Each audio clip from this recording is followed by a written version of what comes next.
Tabby's Life Lessons by Eric Rowe.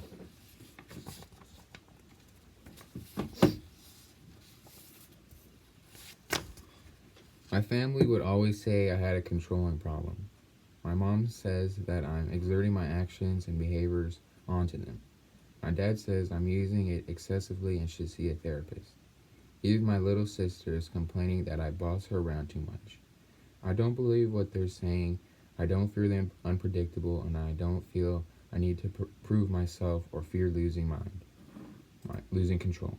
My name is Tabby Jr., and I don't have a controlling problem.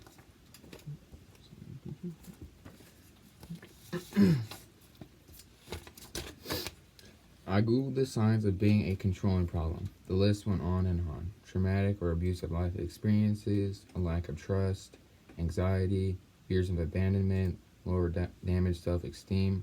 I could easily say no to each. The next day, I asked my friend Scruffy if he noticed if I had any attributes of being a controlling person. Rudely, Scruffy said yes. You always tell me to do my homework. You're always telling me to do this and that. It's really getting annoying, Tabby.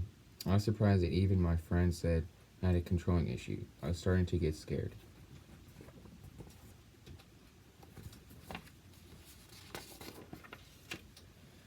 After hearing my friend and my family both think I had a controlling problem, I had to take things into my own hands. When I saw Scruffy at lunch, I told him that he had a controlling problem and is annoying me.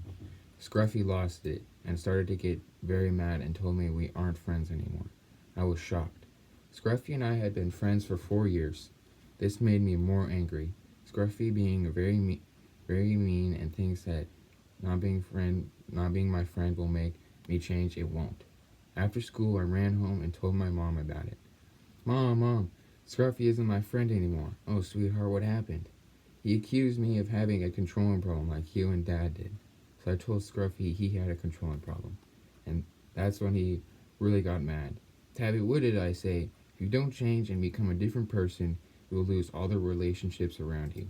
I couldn't believe what my mom was saying, so I ran upstairs, up to my room, and slammed the door behind me.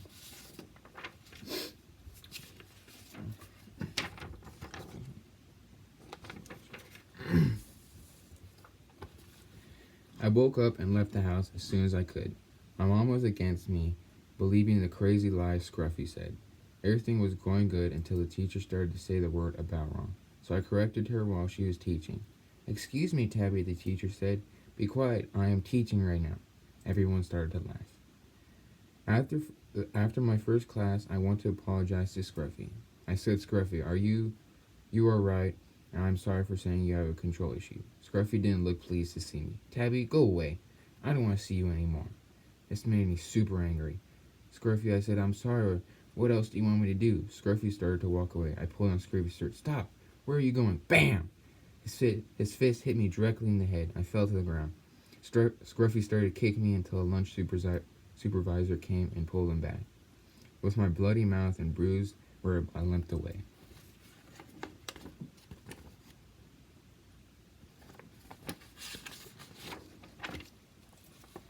Scruffy and I were writing a report on what happened at lunch. I wrote, Scruffy and I were talking when all of a sudden he punched me in the face. I have no clue what got into Scruffy. The principal talked to me and asked, did you provoke him in any way? I said, maybe a little. Yesterday he said I had a controlling problem and he didn't want to be my friend anymore. I completely disagreed and told him he had a controlling problem. The principal shook his head and told me to wait outside. I looked at Scruffy and he stared at me with a mean look. I wish this could all end and things could go back to normal.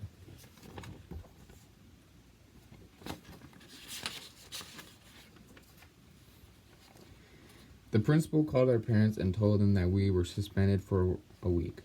My dad and my mom asked what happened. I said Scruffy thought I had a control problem, and I told him he had a control problem.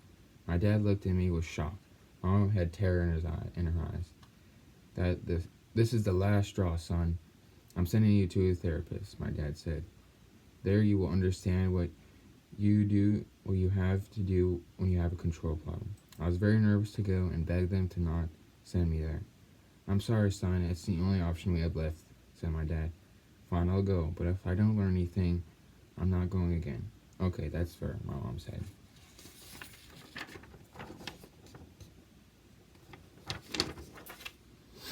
After a month of going to therapy, I learned that I do have a control problem.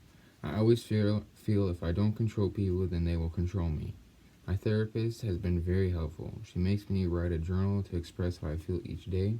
At first, I thought it was useless, but now it helps me understand why I need to feel in control all the time. I now understand that being a controlling person is harmful to the people around me, so I now strive to change. At school, I even made new friends who don't think I'm controlling, and I want to keep it that way.